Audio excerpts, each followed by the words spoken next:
امام علی مقام آرام سے مسجد نبی میں بیٹھے تھے، زمانہ پوری دنیا سے جاتا تھا، ہاتھ چومتا تھا، قدموں میں بیٹھتا تھا۔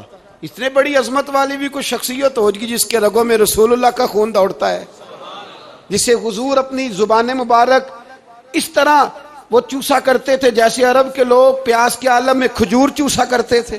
اتنا بڑا بھی کچھ شخص تھا، لیکن جب دین پہ کڑا وقت آیا تو حسین نے مسجد کی خطابت نہیں بچائی، آستانہ نہیں بچایا۔ امام علی مقام نے کہا کوفہ لٹتا ہے تو لٹتا رہے، دمشق میں فساد ہوتا ہے تو ہوتا رہے، وہ ملک شام کی بچیاں رو رہی ہیں تو روتی رہیں کہ ہم پہ یزید قابض ہو گیا، میری مسجد آباد ہے، کافی ہے نا۔ امام حسین نکلے اور نکل کے کہنے لگے جنت البقیع والی جگہ پہ کھڑے ہو کے یا رسول اللہ میں جا رہا ہوں، میں جا رہا ہوں اور آپ کے لیے جا رہا ہوں، اس لیے کہ مجھے اس شام کو بچانا ہے جس شام میں رسول اللہ کا کلمہ پڑھنے والے لوگ بستے ہیں، مجھے کوفہ دمشق مصر کے لوگوں کو بچانا ہے۔ نانا تیرے کرم کے خزینے کی خیر ہو، میں جا رہا ہوں تیرے مدینے کی خیر ہو۔ نکل کھڑے ہوئے امام علی مقام، میدان میں نکلے، کس کے خلاف؟ بولے کون تھا یزید؟ مسلمان تھا، اس وقت تک تو سب نے مسلمان لکھا ہے، جس نے کافر کہا شہادت امام حسین کے بعد کہا۔ جرم کیا تھا؟ میری گردن جھک جاتی ہے جب میں یہ بات کرتا ہوں، ایمانداری سے کہہ رہا ہوں، جوش خطابت نہیں، میری گردن جھکتی ہے جب میں یہ لفظ ادا کرتا ہوں۔ امام علی مقام اس شخص کے خلاف نکلے، سارے خطبے امام حسین کے پڑھ کے دیکھو۔ امام حسین نے فرمایا یزید شرابی ہے، شرابی مسلمانوں کا حکمران ہو سکتا؟ آپ نہ بولیں بے شک، پر بات تو سچی ہے نا۔ امام حسین نے فرمایا شرابی کو ووٹ دیا جا سکتا؟ فرمایا رنڈیوں کا ناچ دیکھتا ہے جو مجرے دیکھے، جو رنڈیوں کے ناچ دیکھے وہ مسلمانوں کا حکمران ہو سکتا؟ امام حسین میدان میں نکلے اور 18 سال کے علی اکبر سے لے کر 6 مہینے کا علی اصغر دے دیا، لیکن شرابی کو برداشت، بے حیا کو برداشت تو میں کیسے کرتے؟ دوستی قاتل سے بھی، مقتول سے یارانہ بھی، اپنی جیب سے فلیکسیں چھپوا کے ظالموں جابروں بدماشوں کو ووٹ دیتے ہو۔ امام حسین کو تیری دیگ کی ضرورت ہے جو تو 10 محرم پہ پکاتا ہے، چاولوں کی ضرورت ہے جو تو نے 9 محرم کو پکائے، ان کو اس بریانی کی عادت تھی جو تو نے پکائی ہے۔ میرے گھر میں فلاں MNA MPA صاحب آ گئے تھے، امام حسین کے گھر کے اندر یزید نے پیغام بھیجا، اس نے کہا جیسے کہو گے کر لوں گا، جتنے پیسے کہو گے دے دوں گا، جتنی مسجدیں کہو گے بنوا دوں گا، جتنے ادارے کہو گے تعمیر ہو جائے، مجھے نہ چھیڑو۔ آپ نے فرمایا نا، مسجد مدرسے اس وقت آباد رہتے ہیں جب حکمران صحیح ہوتے ہیں، اور جب حکومتیں غلط ہوتی ہیں تو پھر مساجد آباد، پھر مدارس کی آباد کاری ہو ہی نہیں سکتی۔ میں دین میں نیا رکھنا کھول دوں؟ امام علی مقام کھڑے ہوئے، پر میں کیا کروں؟ حکومت کیا کروں؟ حکومت سے کیا کہوں؟ اگر میری ملت کے اپنے جوان کے موبائل میں رنڈیوں کا ناچ ہو تو 10 محرم کو تو امام حسین کربلا میں تڑپ جاتے ہوں گے۔ اگر 9-10 محرم کو جو نکلا امام علی مقام کی بات کرنے کے لیے، وہ نوجوان اگر سگریٹ کا، شراب کا، بدماشی کا عادی ہو تو حضرت علی اصغر کہیں گے نا میری قربانی کا کیا بنا؟ وہ تو نکلے تھے عریانی اور فحاشی کے خلاف، اور اگر ملت کا جوان روز چوک میں کھڑے ہو کے لڑکیوں کو تاڑتا ہو تو حضرت علی اکبر تو اپنی قبر میں روتے ہوں گے کہ یہ اس قوم کے لیے جان دے دی جو آج یزیدی طریقوں پہ عمل کر رہی ہے، جو ساری رات گند دیکھ کے سوتی ہے، جو ساری رات بے حیائی، فحاشی اور عریانی میں لگی رہتی ہے، ان لوگوں کے لیے جان دے دی۔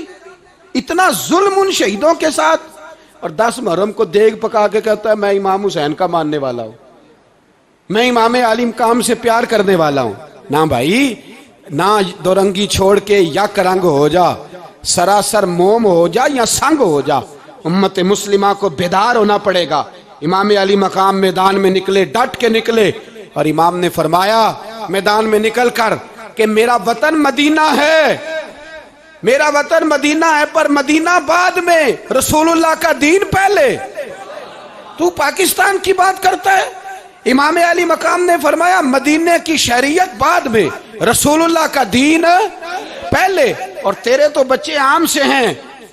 امام حسین نے فرمایا میری گود میں جو بچے ہیں وہ رسول اللہ کے نواسے ہیں، پر بچے بعد میں، نبی پاک کا دین پہلے.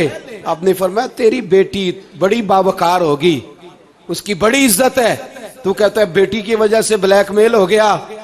لیکن جو شان خدا نے حسین کی بیٹی کو عطا فرمائی، جن بچیوں کا سر کا بال ننگا ہو جائے، سر کا بال ننگا ہو جائے، تو امام شورانی فرمایا کرتے تھے اگر مدینے میں کسی سید زادی کے سر کا بال ننگا ہوتا تھا تو سورج اپنا منہ چھپا لیا کرتا تھا، سورج چھپ جاتا تھا بادلوں کی اوٹ میں.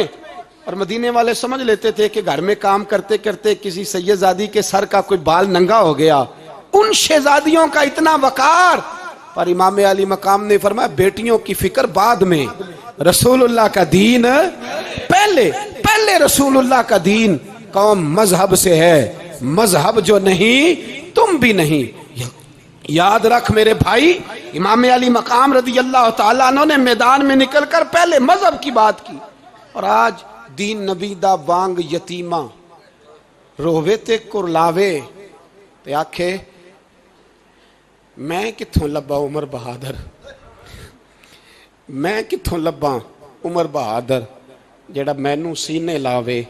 معصوم بچے، معصوم. آج تک کدھر ہے تمہارا اقوام متحدہ؟ بلاؤ نا اسے. بھیک مانگتے پھرتے ہو، کافروں سے بھیک مانگتے ہو. بچہ شام کو گھر نہ آئے تو ماں دروازے پہ نظر لگا کہتی بیٹے ٹائم پہ آ جایا کر، مجھے نیند نہیں آتی، وقت پہ. برما کی اس ماں سے بھی جا کے پوچھو جس کا بچہ پلٹ کے آئے کوئی نہیں، آیا ہی نہیں، اس سے بھی پوچھو. بچے نے آدھی رات کو روٹی مانگ لی تو فالج زدہ ماں، اس کو فالج تھا، وہ رینگتی ہوئی اٹھی اور اس نے اپنے لال کو روٹی پکا کے دی. باپ کہتا رہا چل چھوڑ سو جا بیٹے تیری اماں. اس نے کہا نہیں مجھے نیند نہیں آتی، بیٹا بھوکا ہے.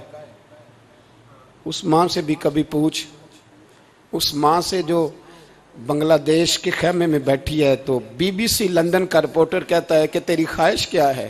کہتی کوئی بھی نہیں، چلو 2 دن کے بعد ہی صحیح میرے بیٹے کو ایک روٹی دے جایا کرو، روٹی مانگتا ہے مجھ سے، میں کدھر سے لاؤں؟ یہ لوارث قوم ہے. میں حکمران سے جا کے بات کروں جب میرا اپنا نمازی مسلمان کہتا ہے پہلے پاکستان کے بچے تو پال لو. میرے بھائی تجھے خبر ہی نہیں، یہ تو جانا تو کبھی گنبد خضرا پہ تو میرے مصطفیٰ نے فرمایا من ازا مسلم فقط ازانی. فرمایا جب میرا مسلمان تکلیف میں ہوتا ہے تو میں گنبد میں تکلیف میں ہوتا ہوں، مجھے درد ہوتا ہے، مجھے اذیت ہوتی ہے. پوچھ جا کے محبوب پاک سے. میرے عزیز کسی کو غم ہی نہیں ان لوگوں کا، کسی کو پرواہ ہی نہیں، کچھ سوچتا ہی نہیں ان کے بارے میں. میں اپنے گھر میں مست ہوں، آپ اپنے گھر میں مست ہیں. میرے رسول اللہ کی امت لٹ گئی ساری، جگہ جگہ تباہی. 1 انچ دھرتی پر زمین ایسی نہیں جو کافر کی ہو اور خون بہتا ہو. ایک ریمن ڈیوس امریکی کتا یہاں بند تھا مسلمانوں کے قتل میں. انہیں اپنی قوم کی اتنی فکر تھی وہ راتوں رات چھڑا کے لے گئے. لیکن میری اور تیری بہن عافیہ صدیقیہ سالوں سے بند ہے. تڑپ کے پوچھا ہے مسلمانوں نے کہ اس کی غلطی تو بتاؤ، اس کا قصور نہیں پر وہ بند ہے. کوئی نہیں بات کرنے والا، کوئی نہیں. مسجد جانے جمعہ تو پڑھانا ہے، اس میں غرض نہیں درد ہے کہ نہیں کہ اس میں تو اتنا پتہ ہے 1 گھنٹے تقریر ہے کرنی ہے. پیر صاحب صبح سے شام تک تعویذ لکھتے، سیاستدان صبح سے شام تک جنازہ بھی تب پڑتا ہے کہ مجھے ووٹ ملیں گے.